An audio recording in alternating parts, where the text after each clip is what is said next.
Aujourd'hui, l'accord de paix va avoir un an d'âge. C'est pour ça que nous sommes là pour essayer d'évaluer, pour voir quelles ont été les avancées après une année de mise en œuvre. Est-ce qu'il y a eu des couacs? Est-ce qu'il y a eu des points de blocage? Est-ce qu'il y a des pierres d'achoppement?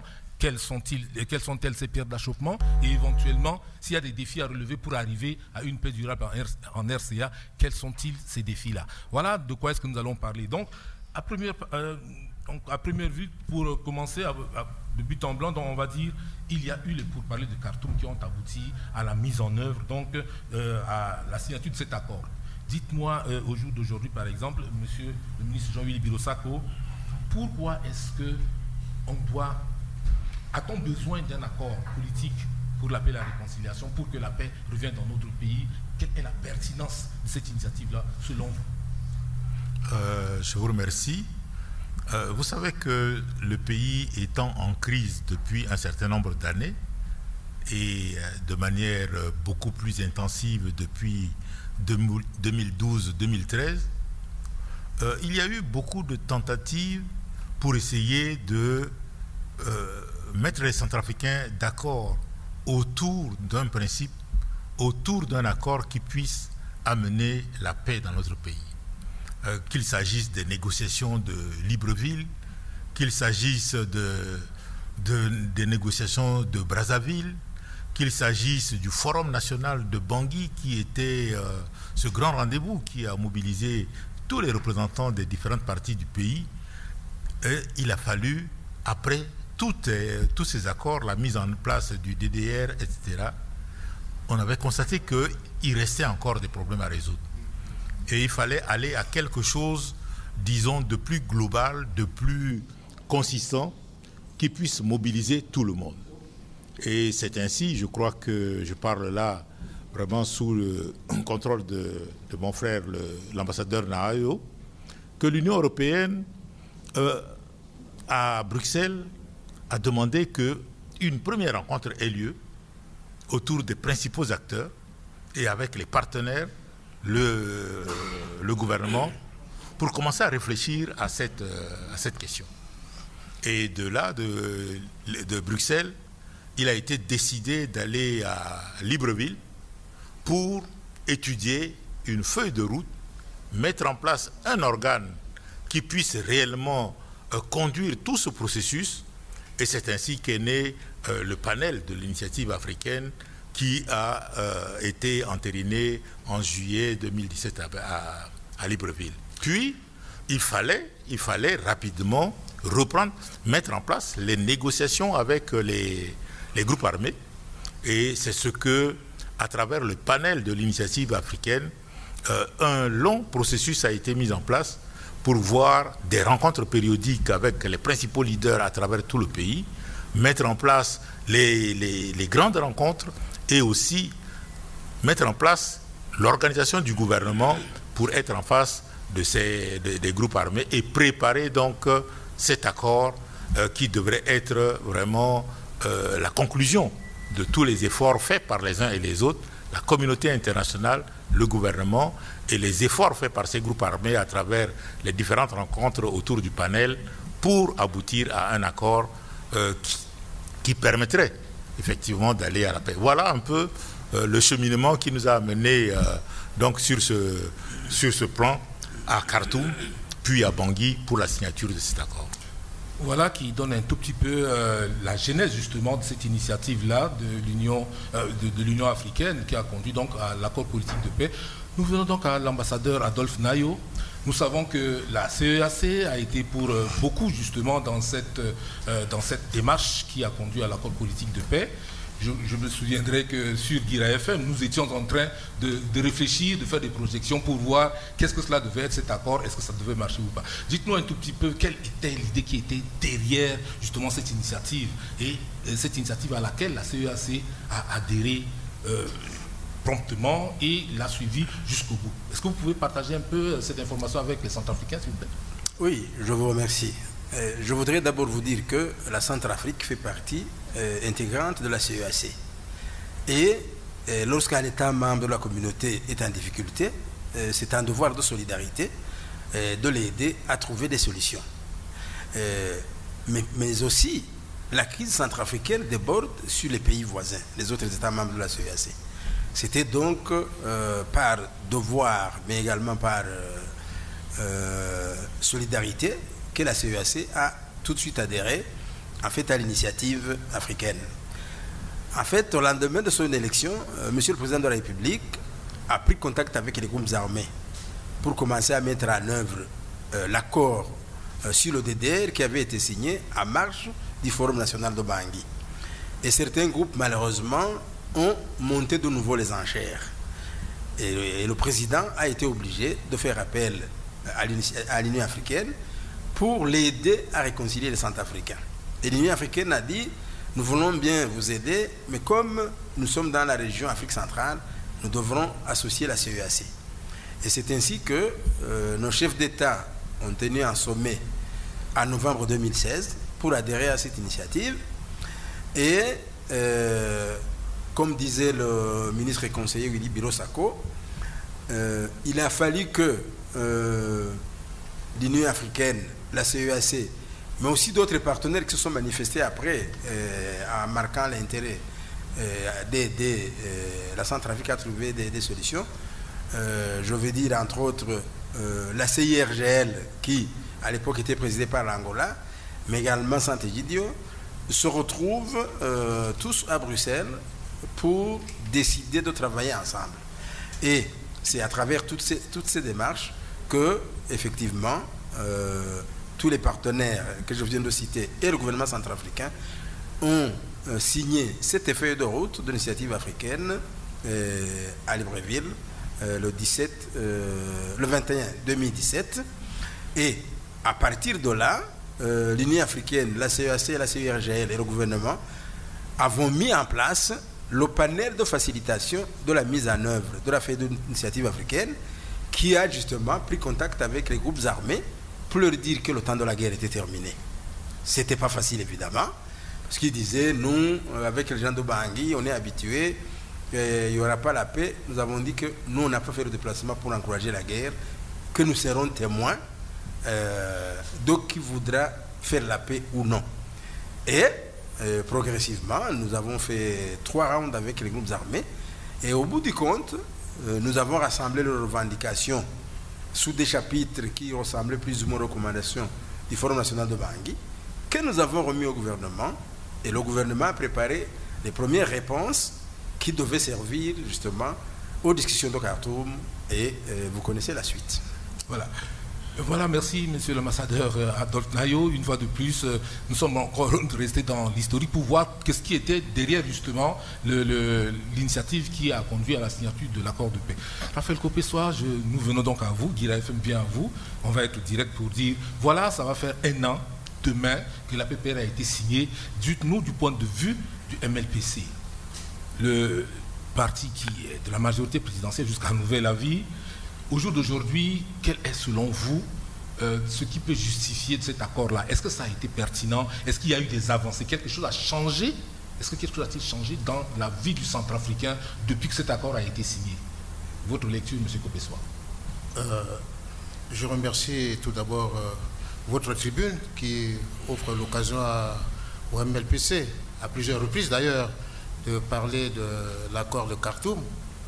Et je voudrais tout d'abord, à l'amorce de cette année nouvelle, adresser les vœux les plus militants à tous les Centrafricains et aux militants du MLPC. Et la voix autorisée du président Martin Ziguélé pour que je participe à cette émission. Pour être plus direct à votre émission, à votre question, je crois que rien ne peut se faire sans la paix. C'est pour cela que le MLPC, d'entrée de jeu, et comme partie prenante, consciente de libération du peuple centrafricain, a adhéré entièrement, n'est-ce pas, au processus et à l'esprit de la mise en place de cet accord. C'est pour cela qu'aujourd'hui, sans cet accord, je crois que même s'il subsiste dans quelques portions de la République, n'est-ce pas, des bouleversements ou encore des attaques contre les populations, je crois que cet accord a servi à beaucoup de choses. a servi à beaucoup de choses, à l'amorce du retour à la paix. Du retour à l'entreprise. Quelque peu exhaustif avec des exemples, ça édifierait ceux qui nous écoutent en ce moment. Je crois que les exemples, nous ne sommes pas au gouvernement, mais nous observons. Nous disons que s'il y a une relative accalmie au kilomètre 5, oui. Je crois, cette question, je crois que ce domaine, oui. On pourra l'aborder un peu plus tard. Oui. Et je crois que ceux qui doivent vous donner peut-être la meilleure appréciation de l'accord, ce sont les acteurs, ce sont les garants et ce sont les facilitateurs.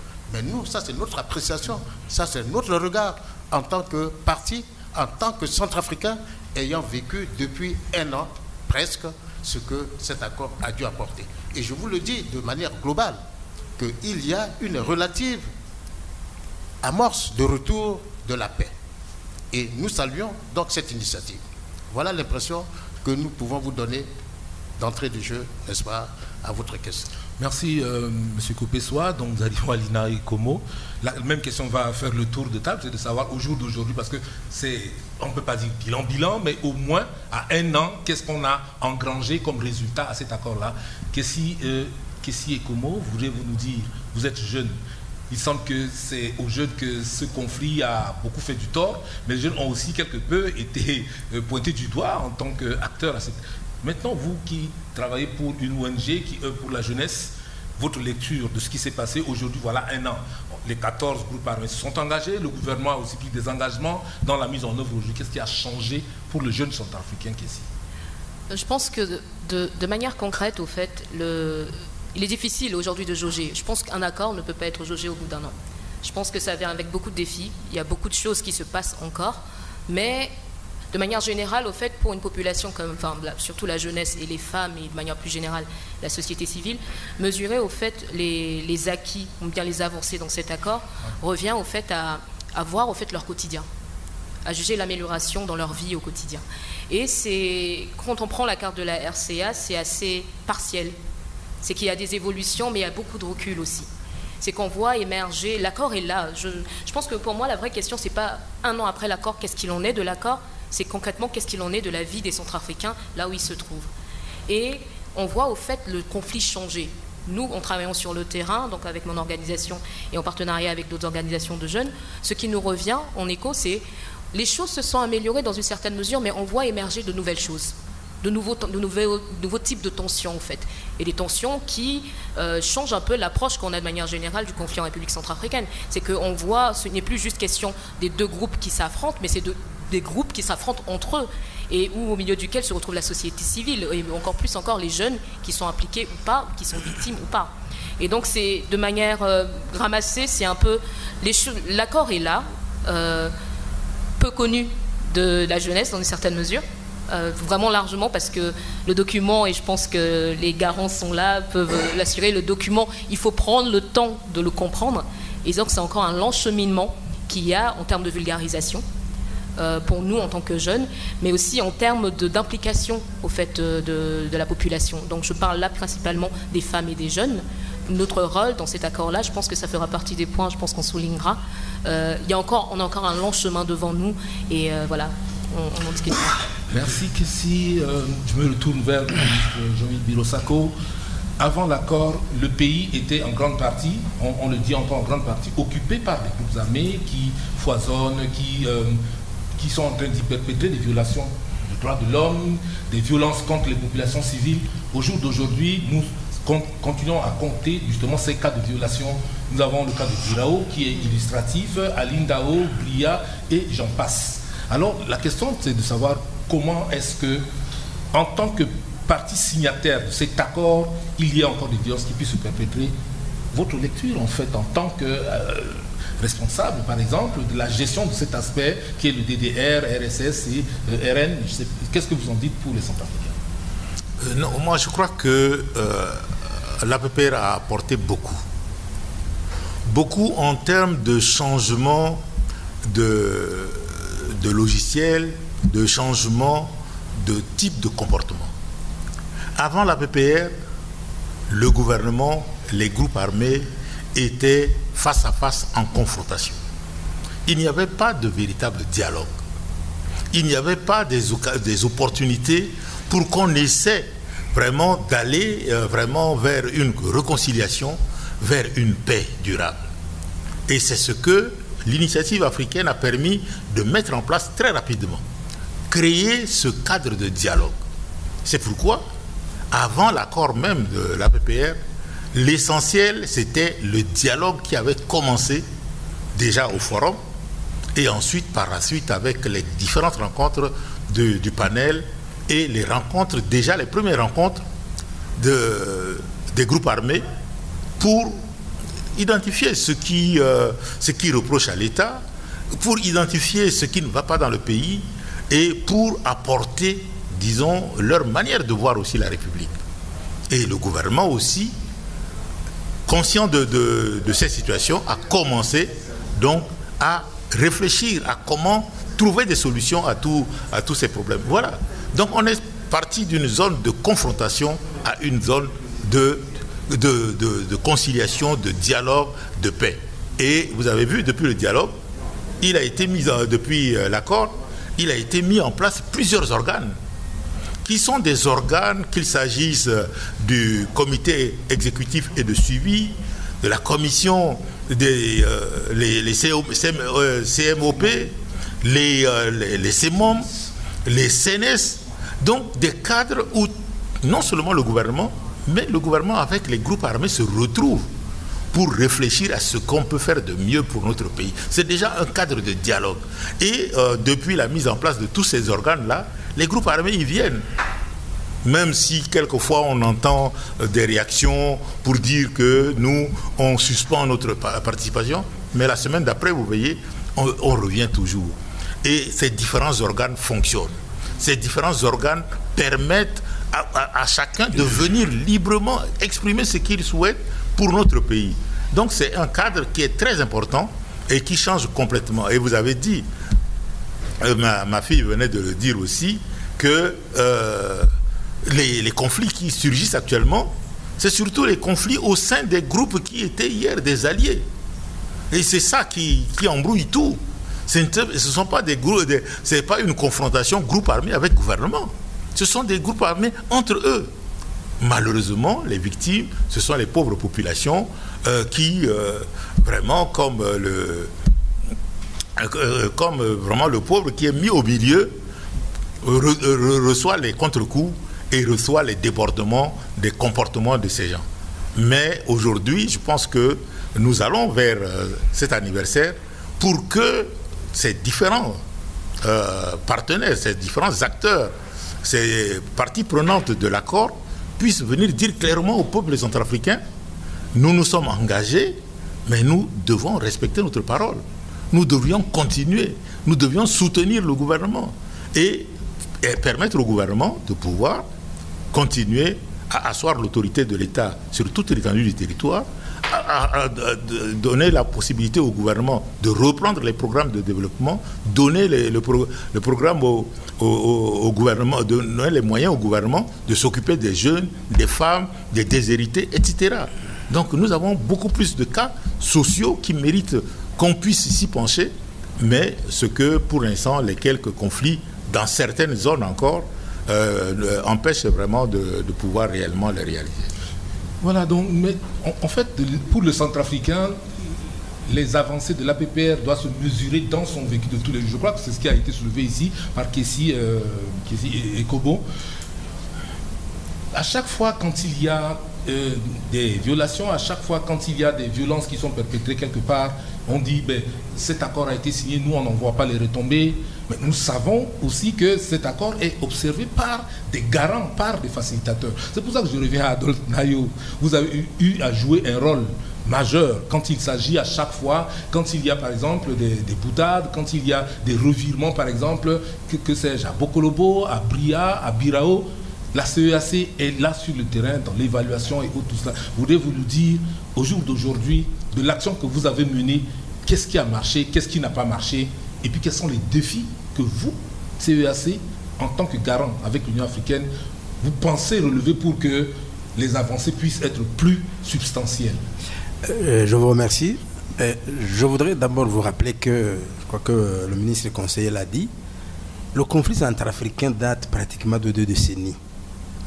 Et il y a eu plusieurs accords qui ont été signés qui malheureusement n'ont pas été mis en œuvre.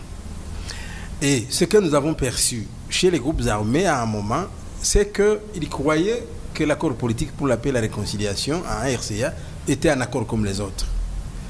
Sauf que nous leur avons dit non, il y a un mécanisme de mise en œuvre, ils venaient de rappeler, nous devons suivre comment vous mettez cela en œuvre. Évidemment, comme ils croyaient que c'était un accord comme les autres, ils n'avaient pas relayé le contenu de l'accord au niveau des combattants. Donc souvent, les dérapages que nous avons, nous qui allons sur le terrain, nous constatons qu'il y a un manque d'information entre la hiérarchie des groupes armés et leurs combattants. C'est nous qui leur disons, attention, ceci est une violation, ceci est une violation. Ils sont étonnés, par exemple, quand nous leur disons qu'il n'y a pas d'impunité et que tous n'iront pas dans les corps en uniforme. Non pas que le gouvernement ne veuille pas les prendre, mais l'accord DDR précise à quelles conditions les combattants peuvent aller dans les corps en uniforme. Ça, c'est de 1. De 2, il y a aussi, peut-être par ignorance ou par mauvaise foi, dans la population civile centrafricaine, des gens qui critiquent l'accord sans le connaître.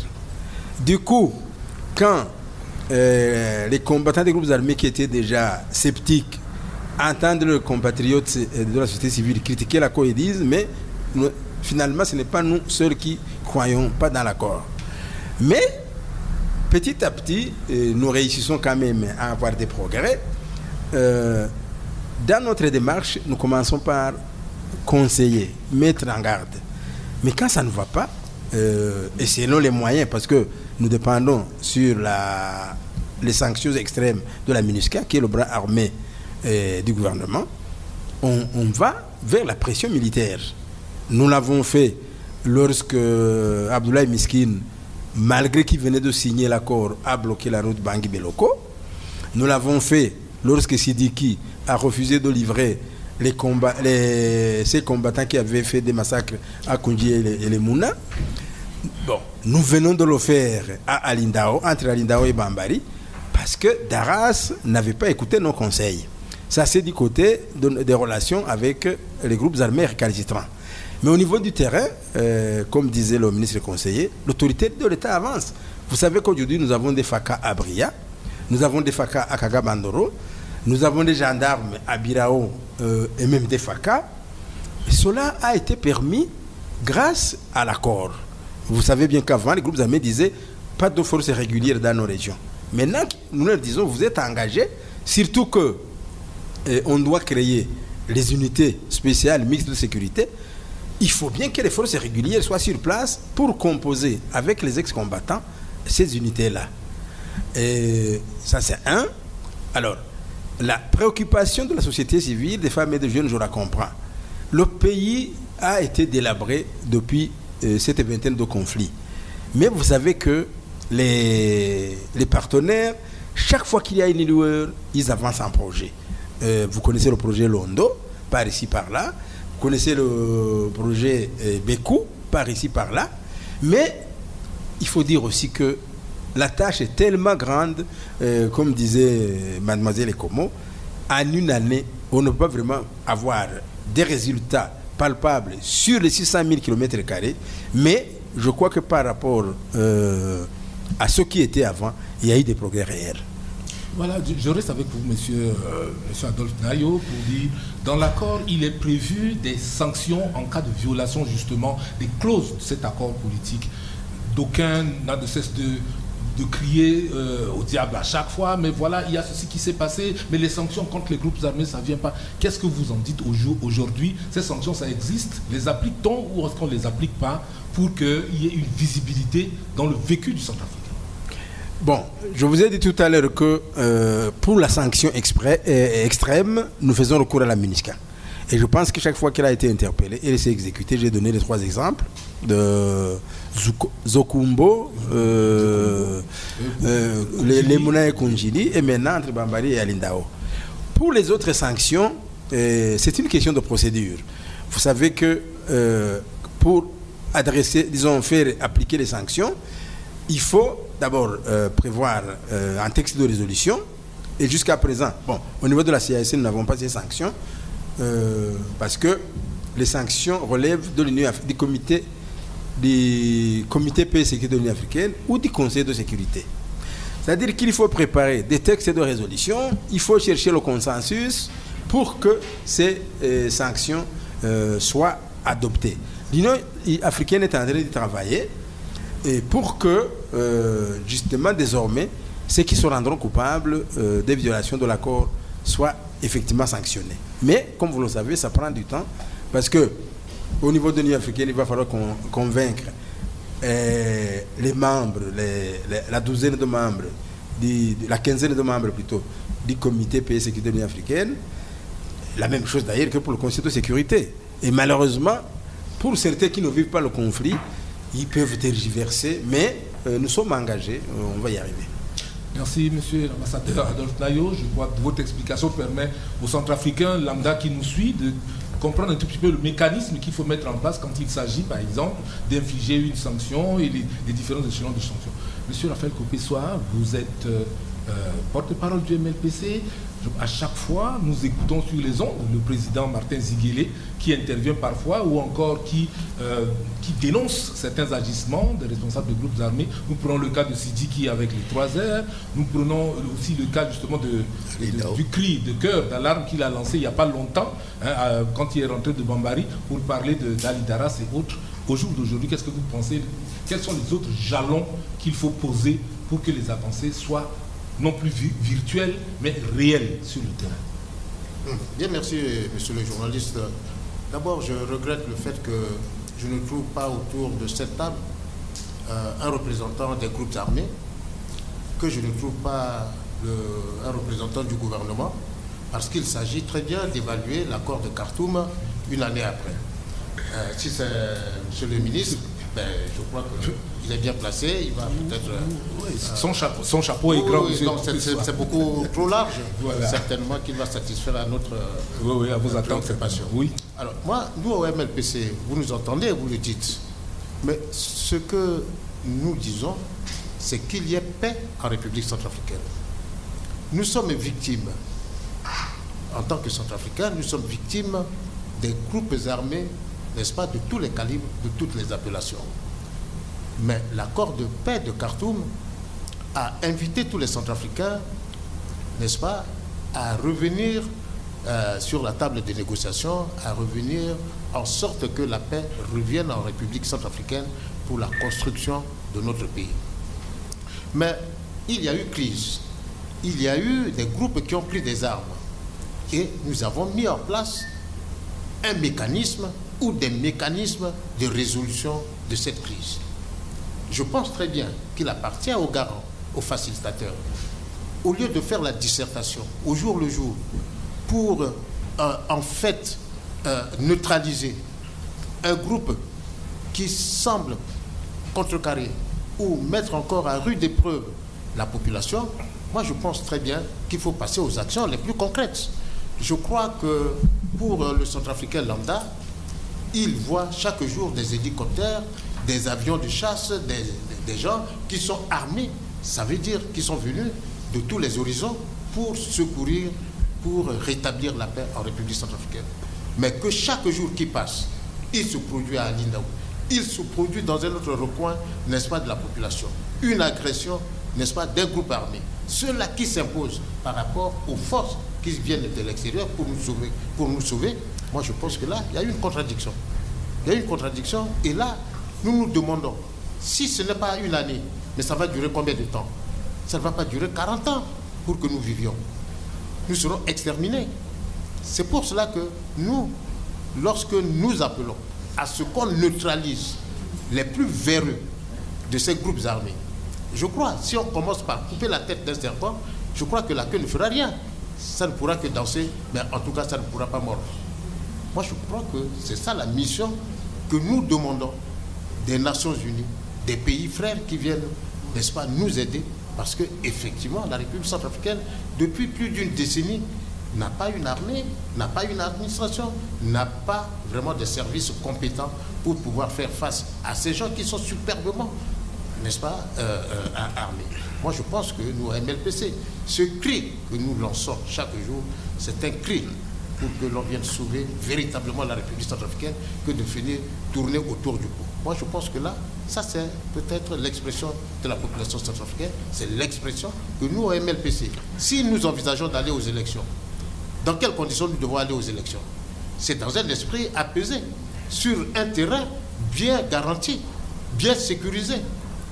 Mais si l'on continue toujours à tergiverser, comme si c'est des devoirs, comme je le dirais ici, de rédaction, n'est-ce pas, pour dire que bon, chacun pense ce qu'il peut dire, et puis ça continue, moi je pense que ce n'est pas la solution escomptée. Je crois que nous en appelons une fois à la volonté exprimée, n'est-ce pas, des partenaires pour qu'ils agissent concrètement, selon l'esprit, n'est-ce pas, des textes de l'accord. C'est vrai que des sanctions sont prévues, mais tout ne peut pas être résolu le même jour.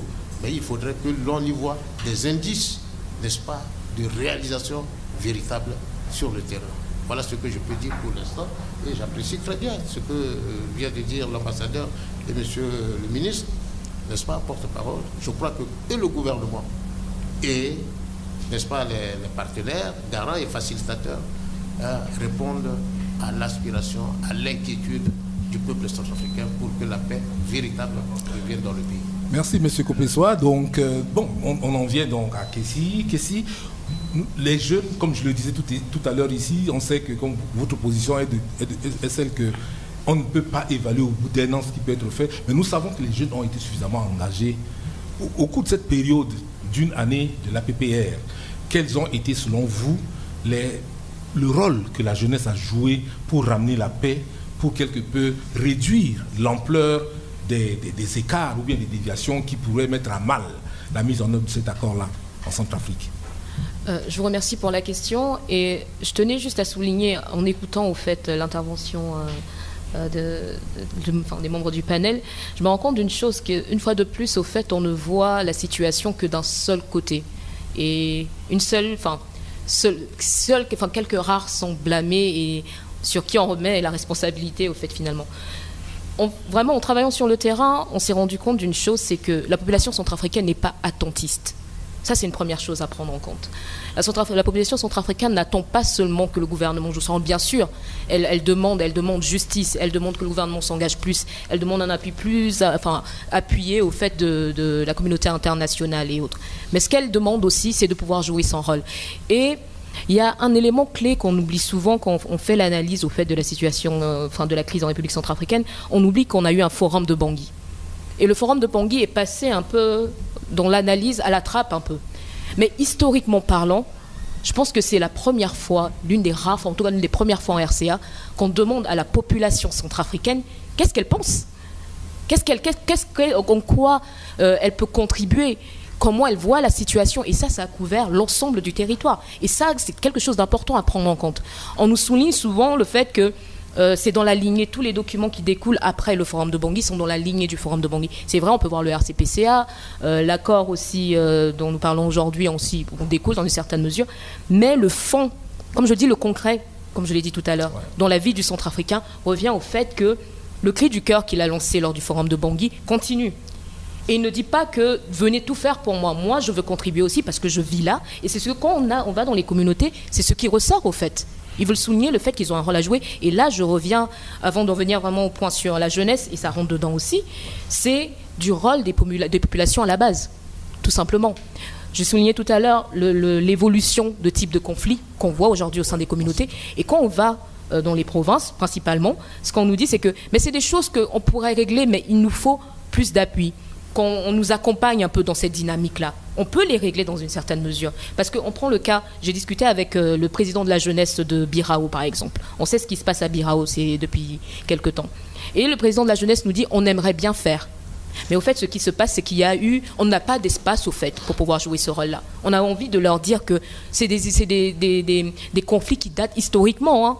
D'après ce qui, en tout cas, les éléments, c'est de longue date que ils ont ces conflits-là. Mais aujourd'hui, on a un rôle à jouer au fait dans la résolution de ce conflit, mais on n'a pas d'espace. Et c'est ça revient à dire quelle est la place aujourd'hui concrètement, non seulement, je reviens encore comme à ce que je disais tout à l'heure, des femmes, mais des jeunes, mais de la communauté dans la résolution. Le gouvernement, c'est bien. Ils ont leur rôle à jouer, ils ont leur responsabilité, mais je pense que ce qui, un an après, manque, c'est l'implication concrète de la communauté.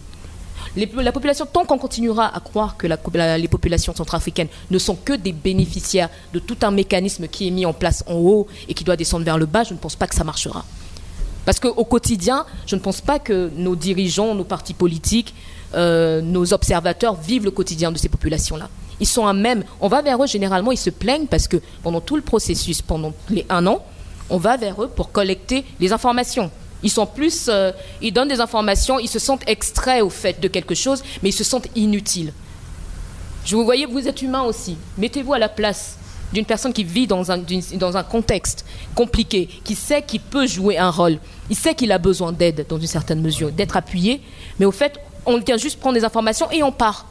Et je suis désolée de le dire, et on revient à Bangui, et au fait, ça rentre dans un rapport. Je ne dis pas que c'est mauvais, le rapport doit être fait, clairement, mais il est important de prendre en compte aussi qu'est-ce qui doit redescendre ensuite sur le terrain. Et dans le cadre de la jeunesse, et j'en finirai là, de manière concrète, c'est de dire, on a mis en place, on est conscient, là par exemple, quand l'ambassadeur Nayo a souligné, quand il explique tous les mécanismes qui sont mis en place, c'est lourd. Ce sont des mécanismes très lourds. J'ai parlé de l'importance de continuer à vulgariser les mécanismes, mais de surtout prendre le temps de travailler avec la jeunesse et les comités locaux de paix et les comités préfectoraux qui ont été mis en place pour qu'ils comprennent ces mécanismes-là. Parce que ce qui nous tue dans ce pays, c'est aussi les rumeurs. Quand tu ne comprends pas, tu crées, tu essaies de voir par rapport aux réalités que tu vis. Et donc tu exagères les choses. Et comme je pense l'ambassadeur Nayo a souligné aussi, l'interprétation que tu en donnes peut lancer un mauvais message, par exemple, aux belligérants. Donc pour le coup, on ne peut pas sortir de là après 1 an, si on ne crée pas un cercle qui intègre au fait la dynamique, au fait des communautés à la base. Juste une petite question, qui doit jouer ce rôle-là de transférer les connaissances, donner les moyens, accompagner, selon toi, qui doit jouer ce rôle? Moi, je fais le lien et je ne parle pas que c'est pas mon idée à moi, c'est la résultante au fait de tous les travaux que je fais sur le terrain. Oui. Ce qui ressort souvent, c'est que les populations à la base soulignent le fait, mais pourquoi c'est toujours les ONG qui viennent nous voir? Rappelons le RCPCA, le pilier 2. Le pilier 2, ce n'est pas seulement une question de développement. Le pilier 2, c'est reconstruire le lien, si je me souviens bien des mots, mais entre l'État et la population. Ce n'est pas que ramener les services sociaux de base. Ce n'est pas ça. On veut les voir. Les ministres sont où? Ceux qui sont censés aller dans les régions, parler avec les communautés, ils sont où? On ne les voit pas. Et c'est ça aussi, la population a besoin de sentir qu'elle l'entend, mais surtout que les ministres reviennent dire ce qu'il en est. Et prennent le temps et souffrent, dans une certaine mesure, d'écouter cette population-là. Et c'est ça, vous savez, je vais peut-être... Non, je ne pense pas aller loin, au fait, dans ma pensée, finalement. Ce que je souligne par là, c'est que le ras-le-bol, la fatigue des accords. Parce que l'histoire vit. On a tendance à croire que, surtout, je ne parle pas des gens de Bangui, mais je parle des gens qui vivent, nos frères de province. On a tendance à penser qu'ils ne comprennent pas, ils ne voient pas les choses comme nous dans une certaine mesure. Mais la réalité, c'est qu'eux, ils ont vécu pire que nous. Et ils gardent l'histoire. Et ils transfèrent l'histoire à leurs enfants. Leurs enfants, la plupart de leurs enfants, ce sont des fruits de conflits depuis des années. Et ils savent c'est quoi des conflits. Et ce qui se passe, c'est qu'ils aimeraient pouvoir dire comment il peut jouer ce rôle-là. Mais pour le dire, il faut qu'il voit les personnes qui prennent les décisions dans une certaine mesure. Reconstruire le lien, le pilier 2, pour moi, c'est qu'il y a eu un raté à ce moment-là. Ce n'est pas juste avoir les autorités de l'État sur le terrain, mais c'est comment tout ce qui se passe à la base, et c'est ce qu'on nous a reproché pendant le forum de Bangui, qu'est-ce qui se passe à la base, remonte vers le haut, et comment c'est traité, et comment c'est communiqué, au fait, à la plus grande majorité. Et encore plus loin, et j'en conclurai là, c'est de dire... L'information monte, c'est vrai.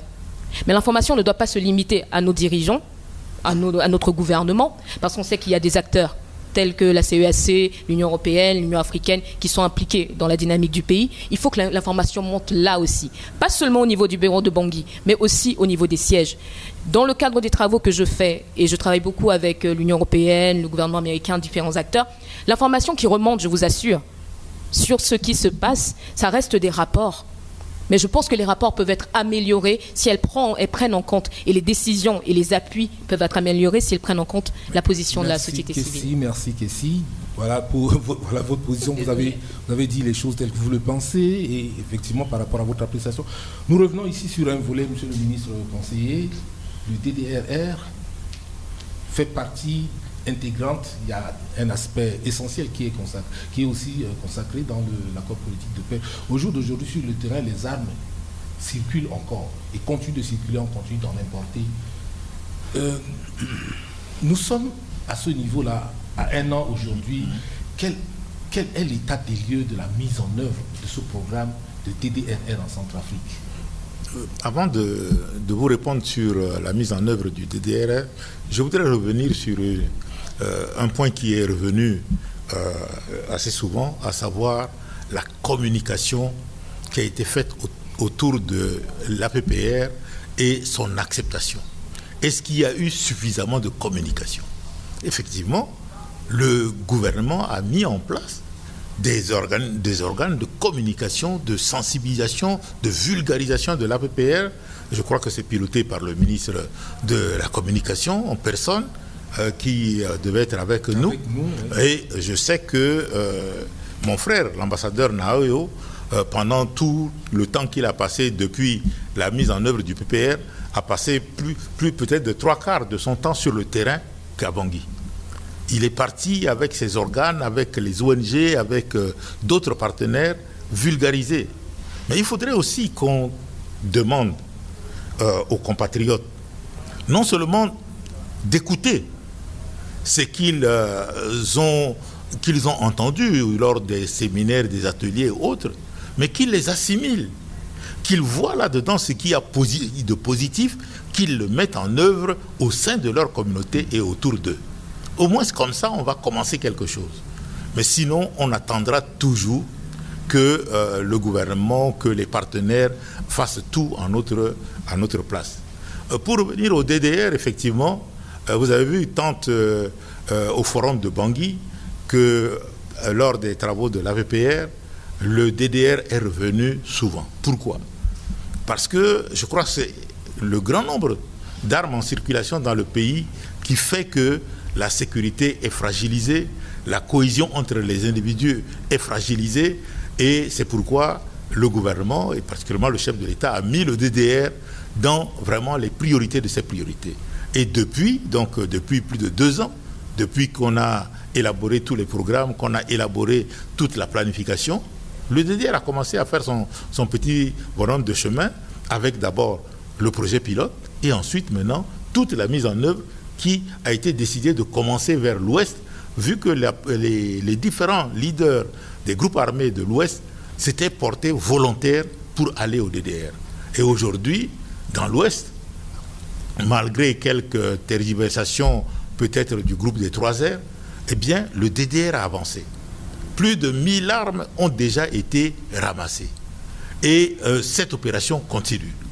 Plus de 300-400 personnes sont déjà mobilisées, formées dans le cadre des USMS. Et il reste le développement de tout le programme de réinsertion socio-économique qui est en train de se faire avec l'appui des partenaires.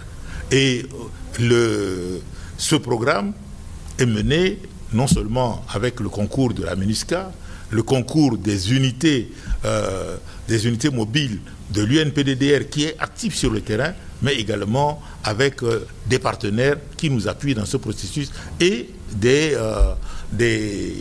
organes de formation, d'accompagnement de toutes ces populations. Il nous reste maintenant à aller vers les autres régions. Mais justement, à quand, monsieur le ministre? À quand? Je vais vous dire que nous, au niveau de l'UNPDDR, on est prêt. On a presque fini avec l'Ouest, même s'il reste quelques poches, etc. On est prêt à aller vers les autres zones. Si vous voyez, par exemple, on devrait, après l'Ouest, aller à Kagabandoro, aller à Ndélé, aller à Birao. À un moment donné, tous ces leaders des groupes armés, particulièrement au niveau de Kagabandoro, étaient partants pour le DDR. Et vous avez suivi un peu sur les réseaux sociaux ce qui s'est passé entre-temps, où il y a eu des revirements de position, où il y a eu de nouvelles alliances autour de quelles considérations. Et aujourd'hui, le gouvernement travaille pour les ramener à la raison, pour les ramener sur les engagements qu'ils ont déjà pris pour aller au DDR. Donc, pour l'instant, je peux dire, les équipes sont prêtes, les moyens sont prêts. Si nous pouvons juste avoir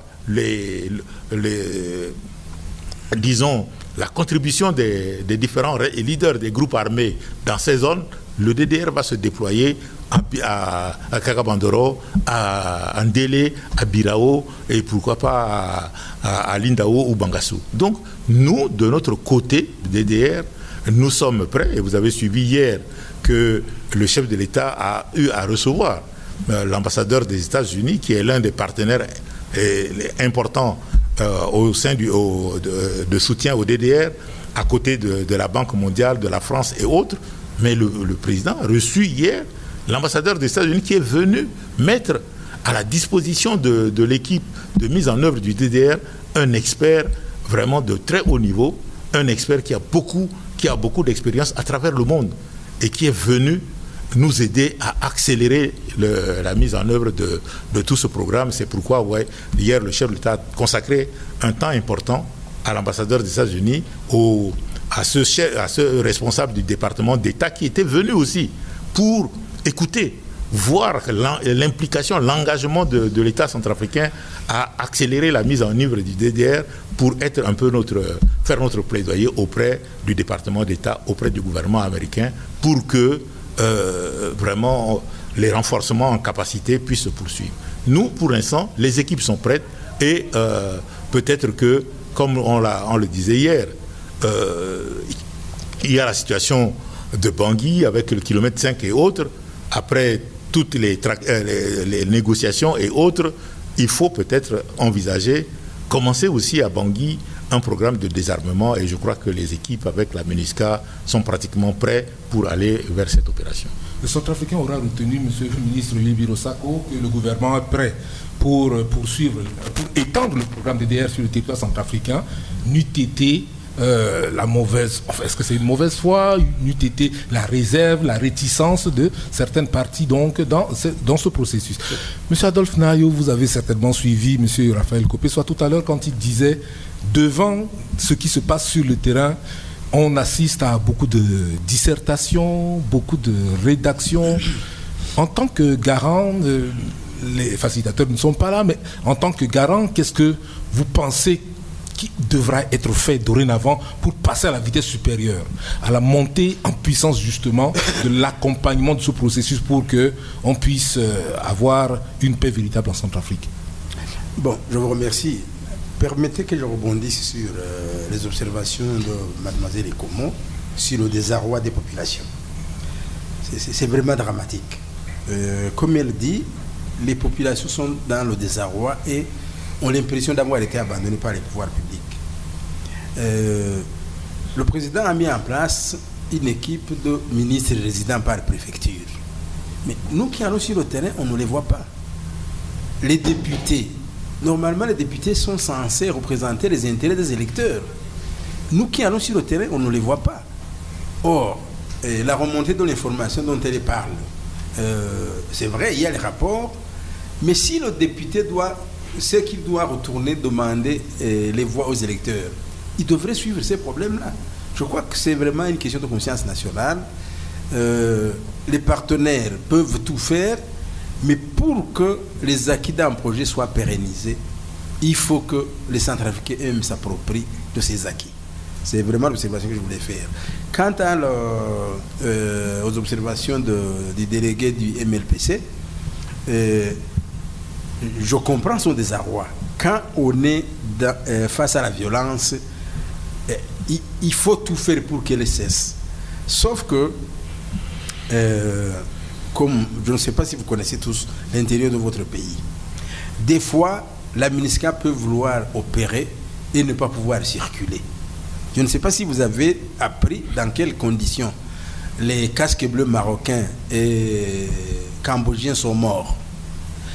Ils allaient intervenir. Malheureusement, comme il n'y avait pas de pont, d'abord, les routes étaient très mauvaises dans le sud-ouest, dans la région de Bangassou.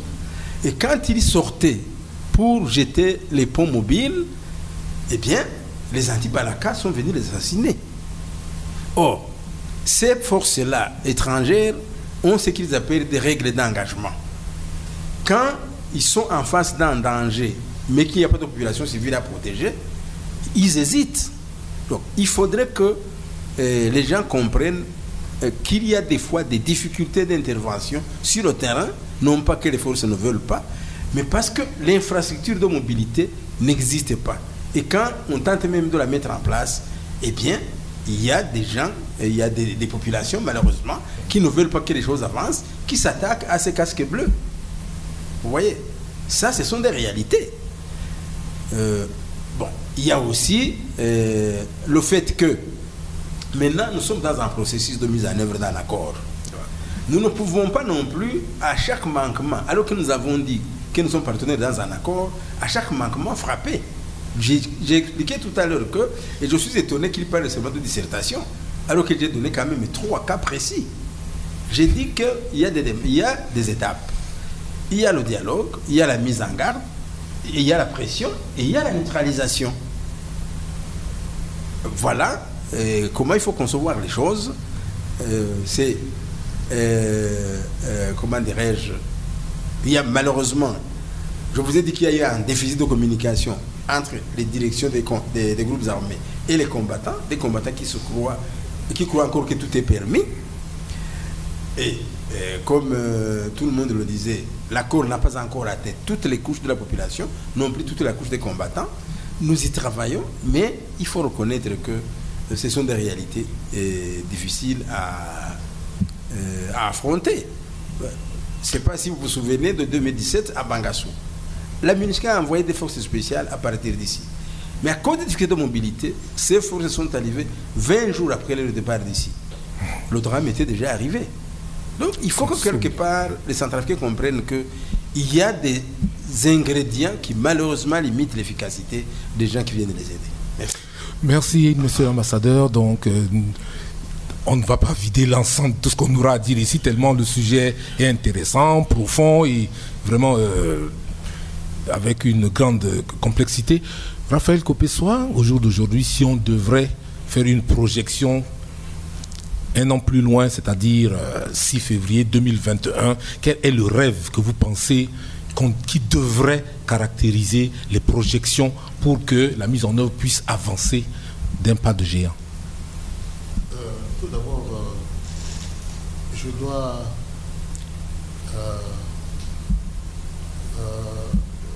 ici montrer une faiblesse par rapport aux vies humaines de tous les peuples qui viennent ici en termes de militaires pour aider le peuple centrafricain à sortir, n'est-ce pas, de cette crise et qui y laissent leur vie. En tout cas, je compatis et je dis à l'ambassadeur que le MLPC est très sensible à ce qui arrive sur le terrain en ce qui concerne ceux qui viennent nous aider. Cela étant, à votre question, toute la projection et toute la pensée du Centrafricain et tout ce que le Centrafricain demande, c'est qu'il y ait des actions fortes sur le terrain, qu'il y ait le pragmatisme sur le terrain, que l'on réduise, n'est-ce pas, les forces négatives, que l'on ramène véritablement la paix, n'est-ce pas, en milieu centrafricain. Voilà notre projection. Et à qui nous posons et à qui nous demandons, n'est-ce pas, cette solution à nos problèmes, à la souffrance de la population, à la force des Nations Unies ici présentes, à la volonté déjà exprimée par l'Union africaine et par, n'est-ce pas, la mise en œuvre par la CEAC. Je crois qu'il y a des actions qui se mènent sur des terrains tels que dans l'ouest de l'Afrique. Il y a des actions vigoureuses qui se mènent contre des gens qui sont des bandits, des mercenaires. Nous n'avons pas à tergiverser devant cela.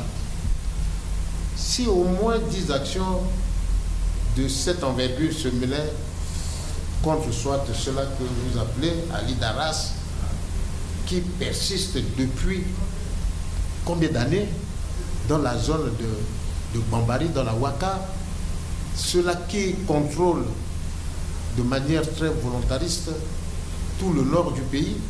Moi, je pense qu'il y a lieu de dire ici que nous devons mettre fin à cela.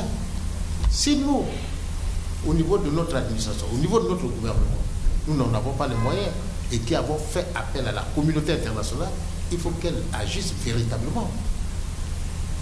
Qu'on ne continue pas à entretenir comme en Somalie, qu'on ne continue pas à entretenir comme au Zaïre, qu'on n'en prenne pas ça comme un exemple pour que tout cela se pérennise et que des terroristes, des bandits, des mercenaires gagnent du terrain et s'expriment ça et là. Je crois qu'il faut des actions vigoureuses. Voilà ce que nous projetons pour que la paix revienne, pour que chacun de nous ici en Centrafrique aspirions, pour ne pas que les gens viennent ici pour dire que, bon, pour trouver des terrains de mine, des terrains d'enrichissement. Moi, je pense que ce n'est pas ça. Et nous projetons pour la République centrafricaine une paix pour tous les Centrafricains et pour tous les hommes qui voudraient y vivre, et de manière décente et de manière légale. Voilà, merci Raphaël Copé-Soie. Je vois que le ministre conseiller a réagi justement à votre prise de parole. Oui, non, c'est pour, disons, expliquer aussi dans cette situation d'insécurité et autres, l'autre aspect des efforts que mène le gouvernement. Nous avons parlé du DDR. Mais nous devons parler également de la réforme du secteur de sécurité, qui est un programme qui tient à cœur le chef de l'État et qui est actuellement mené, je dis, avec beaucoup d'énergie, avec beaucoup d'efficacité, en ce sens que la restructuration des forces armées centrafricaines a été effectuée, la restructuration des forces de défense et de sécurité, police et gendarmerie, a été effectuée, et vous suivez qu'actuellement, après une armée, après des forces de défense et de sécurité qui étaient totalement disloquées, démembrées après les crises, eh bien, il y a une reprise en main et des recrutements. Vous suivez, des recrutements qui se font, des formations qui se font. Tout ceci pour la montée en puissance de notre propre armée centrafricaine, de nos propres forces de sécurité, avant de compter seulement sur la communauté internationale, sur les partenaires. Aujourd'hui, c'est vrai, le peuple se plaint parce que nos forces n'ont pas encore cette capacité d'agir par elles-mêmes et, pour l'instant, n'évoluent que pratiquement sous l'autorisation de la MINUSCA ou avec l'accompagnement de la MINUSCA. Donc il y a la réforme du secteur de sécurité qui est également un programme très important qui évolue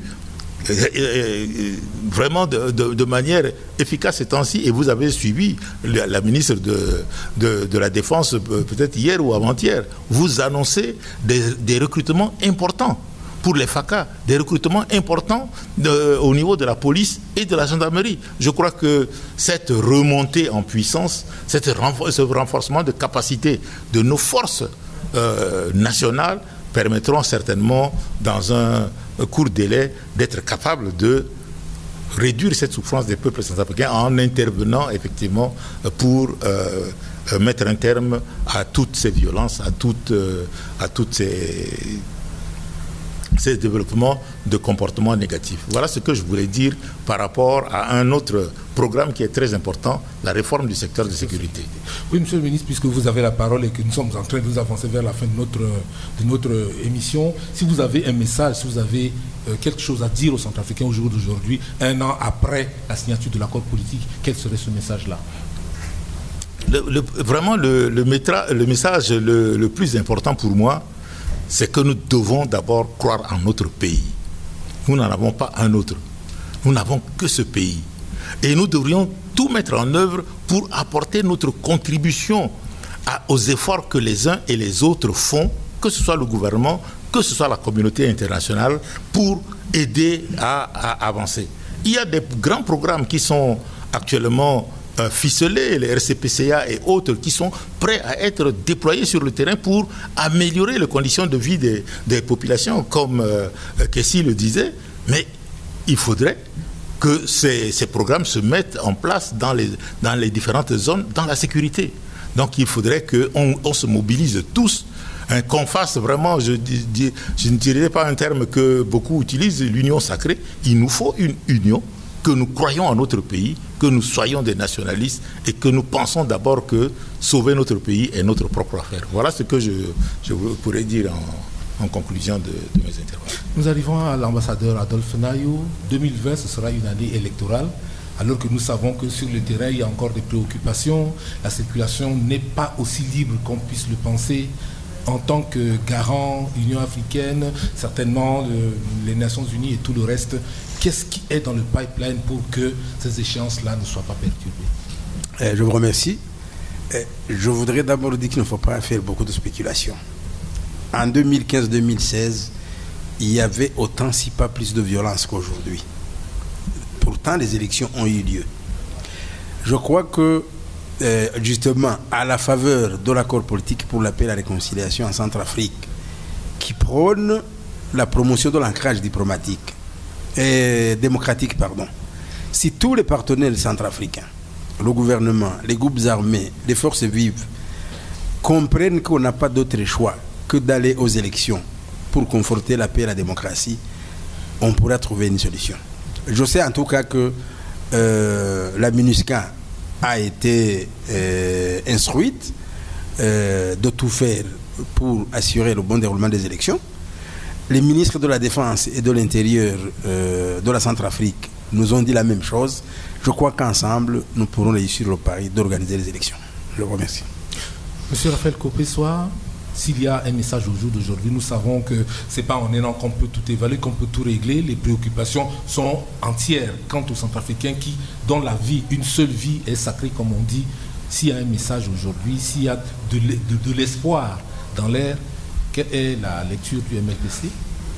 Pour nous, au MLPC, nous avons salué l'initiative pour la paix et la réconciliation en République centrafricaine. Nous y voyons déjà les prémices. Il y a déjà quelques indices prometteurs qui se dessinent, n'est-ce pas, sur le pays. Nous l'encourageons, nous devons l'encourager. Nous demandons au gouvernement, aux garants et facilitateurs, n'est-ce pas, de faire davantage pour que la paix revienne véritablement. Et nous demandons, nous, au MLPC, comme vient de le dire le ministre d'État, il faudrait que nos forces armées, tout ce qui concerne la sécurité, il faut qu'elles bénéficient, n'est-ce pas, n'est-ce pas, qu'elles bénéficient de tout l'apport du gouvernement. Il faut qu'il y ait une attention particulière du gouvernement pour que nos forces armées soient, n'est-ce pas, rentrent dans leur plénitude, n'est-ce pas, de forces de défense et de sécurité.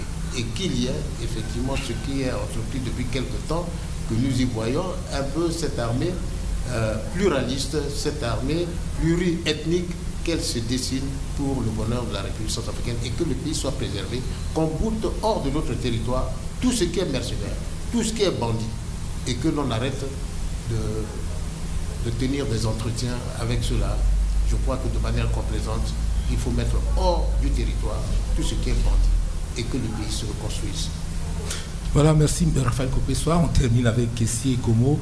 Voilà un an que la PPR a été mise en œuvre. Nous avons certainement le regard tourné vers l'avenir. Vous, en tant que jeune, quel avenir entendez-vous? Qu'est-ce que vous attendez de la PPR pour l'année 2020-2021? Je dirais que pour la PPR, enfin, les 1 an, pour moi, les 1 an de la PPR, c'est pas le 6 au fait. Les 1 an de la PPR et son impact, on le comprendra peut-être mieux lors des prochaines élections. Et je pense que c'est là où il faut vraiment tourner les yeux pour pouvoir voir la teneur et l'impact au fait de tout le travail qui a été fait, qui a été présenté par le ministre et l'ambassadeur. Et la deuxième chose, c'est pour moi la question de la justice. Dans 1 an, il faut que justice soit faite. On ne peut pas oublier toutes les victimes du passé, du présent et je pense malheureusement de l'avenir. Il faut qu'il y ait un travail qui soit fait encore sur notre système de justice. Et je pense aussi, et pour conclure, que la jeunesse est engagée, la société civile reste engagée, et nous avons des projets en cours d'ailleurs, et nous irons en plaidoyer vis-à-vis du gouvernement pour pouvoir présenter concrètement, pas juste se plaindre, comme on a l'habitude de le dire, de venir avec des propositions concrètes pour que nous puissions jouer nous aussi notre partition pour que l'anniversaire de 2021 soit florissant. Voilà. Voilà, merci Kessi, auditeurs de Guira FM, d'où que vous soyez, Bangassou, Pawa, Bria, Birao, que sais-je encore. Voilà, nous arrivons donc à la fin de cette émission qui a donc pour titre l'évaluation, qui a pour thème l'évaluation justement de la mise en œuvre de la PPR depuis sa signature le 6 février 2019 jusqu'à ce jour. Pour en débattre, nous avons donc sur ce plateau le ministre conseiller à la présidence Jean-Louis Birosako, qui est chargé du dossier DDR, RSS et RN. Merci, monsieur le ministre, d'être des nôtres pour cette émission. Merci. Nous avons aussi l'ambassadeur Adolphe Nayo de la CEAC auprès de la République centrafricaine, l'un des acteurs majeurs justement de cet accord de paix, celui qui a le bâton de pèlerin toujours en main. Merci monsieur l'ambassadeur d'avoir accepté de répondre à notre invitation. Merci de m'avoir associé à ce débat. Et représentant du MLPC, c'est monsieur Raphaël Kopessoa, membre du bureau politique, porte-parole de cette formation politique, qui a accepté de répondre à l'invitation de Guira FM pour cette émission. Raphaël, merci. Merci à votre tribune. Et au nom donc de la jeunesse, nous avons mademoiselle Kessi Ekomo, donc qui était là avec nous. Kessi, merci beaucoup d'être de Merci à nous. vous. Voilà, auditrices, auditeurs, cette émission prend fin. Donc, avant d'arriver à la transition en Sango, Léo Kadi, si vous nous suivez, vous avez l'antenne pour une petite transition. Et voilà, merci de nous avoir suivis.